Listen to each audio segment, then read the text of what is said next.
Teddy buka suara soal Wapres Gibran wakili Prabowo ke Afrika Selatan. Sekretaris Kabinet, Seskap, Teddy Indrawijaya memastikan Wakil Presiden, Wapres, Gibran Rakabuming Raka akan mewakili Presiden Prabowo Subianto dalam konferensi tingkat tinggi, KTT, G20 di Afrika Selatan. Iya betul. Jadwal KTT G20 di Afrika Selatan bertepatan dengan beberapa agenda Presiden di tanah air, sehingga Pak Presiden akan diwakili Pak Wapres di G20. Ujar Teddy saat dikonfirmasi, Jumat, 21 November 2025.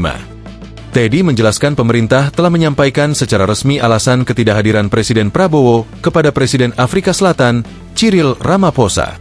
Prabowo sudah mengirim utusan untuk bertemu langsung Ramaphosa.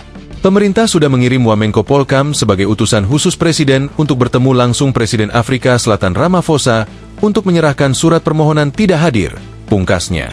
Wapres Gibran Rakabuming telah bertolak menuju Johannesburg, Afrika Selatan, Jumat, 21 November 2025. Kunjungan Gibran untuk menghadiri konferensi tingkat tinggi, KTT, G20 mewakili Presiden Prabowo Subianto.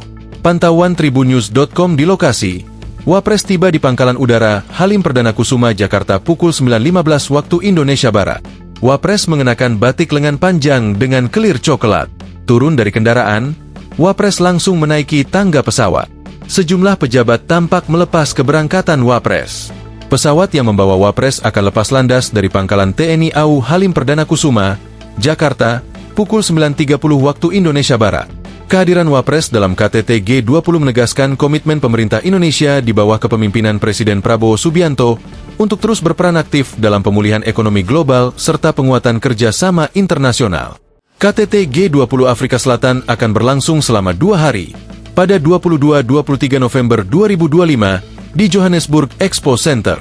Dalam forum yang mempertemukan para pemimpin dunia tersebut, Wapres akan menyampaikan pidato mewakili Presiden Prabowo sekaligus menegaskan posisi Indonesia terkait berbagai isu global prioritas. Selain itu, selama rangkaian KTT G20, Wapres juga dijadwalkan melakukan sejumlah pertemuan bilateral dengan para pemimpin negara sahabat untuk menyampaikan pesan Presiden Prabowo, khususnya dalam rangka memperkuat hubungan dan kerjasama antar negara. Download Tribun X sekarang, menghadirkan lokal menjadi Indonesia.